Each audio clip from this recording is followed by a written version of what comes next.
This session is all about hedgehogs. We're going to be learning some facts about hedgehogs, and then we're going to be making some mud hedgehogs using some water and a shovel, and then we're going to be making some very special hedgehog hibernation homes.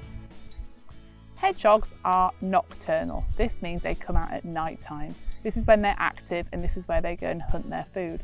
Hedgehogs can travel up to 2 miles every night looking and foraging for food. They eat things like beetles, caterpillars, slugs and snails, but not too many slugs and snails. When they're scared, they curl up into a ball. Can you all show me? And they're really, really clever. They've got a really strong muscle around their tummy called a skirt muscle. It's like a drawstring. They pull it and all their spines curl in like that, giving them complete protection. Spikes are just modified hair, the same as your hair on your head. It's the same stuff, but it's obviously harder and hollow. They have between 5,000 and 7,000 spikes all over their back, offering that wonderful protection. But their bellies are still soft, which means if they're uncurled, they're in big danger. Hedgehog babies are called hoglets, and when they come out, they're tiny and very, very pale, and their actual spikes are under their skin and they pop out later, which means they're very vulnerable to predators, so their mum has to look after them in the nest really, really well. They're fed with milk because they're mammals, and as they get bigger, about 6 weeks they'll leave the nest. Hedgehogs need to weigh about 600 grams, about 6 mini apples, before they can do something very, very special in the winter, and that's hibernate. Hibernation is like a sleep, but a little bit more. Everything goes cold and everything slows down. A hedgehog's heartbeat normally beats about 2 times a second. You get your hand like this, and we're going to go.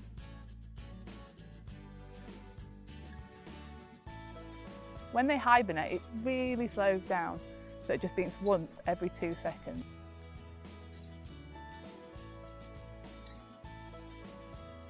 Everything slows down and everything cools down, meaning they can stay alive all winter, nice and warm. The only thing that actually stays warm is their heart in their hibernation home. A hibernation home is called a hibernicula. Can you try say it?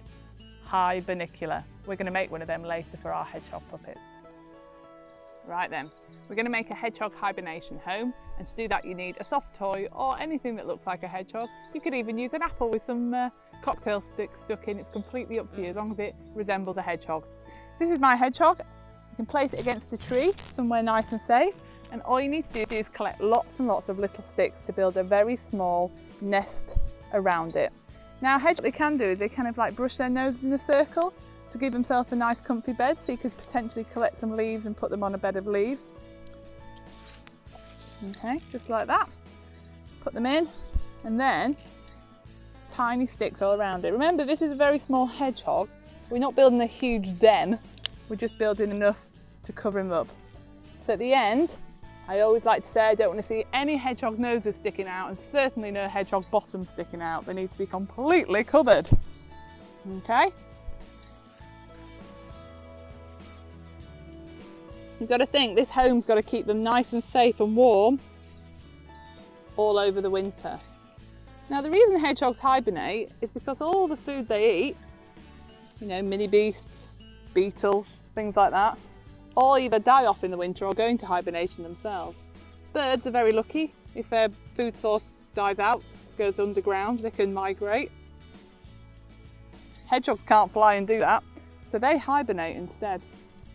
What you can actually do when you've finished your home and it's completely covered up, you can actually get a thermometer. I know most people actually have one at the moment. And what you can do is you can take the temperature outside and then take the temperature inside your hibernation home, and you can see if there's actually a difference. It's a really nice little experiment to add to your session. Right, we're going to make a mud hedgehog now. All you need is a trowel and some water and some sticks to represent the spikes. So you need to go and collect 7,000 sticks now. Just kidding, you don't need that many. But if you were trying to be authentic, you could go for it.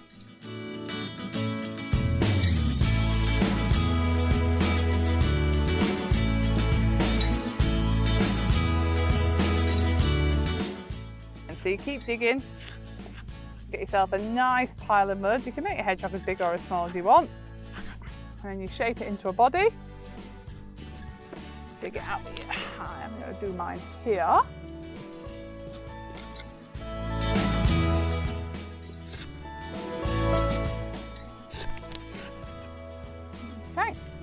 you get your hand and you mould it into a nice hedgehog body shape, and then you start getting tiny little sticks and you poke them in. I love this. Such a lovely little outdoor craft.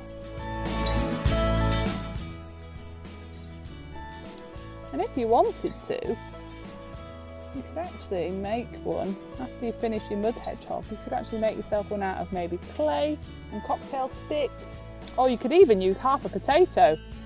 Okay, and then you can have a nose, a couple of eyes, and there you go, a mud hedgehog.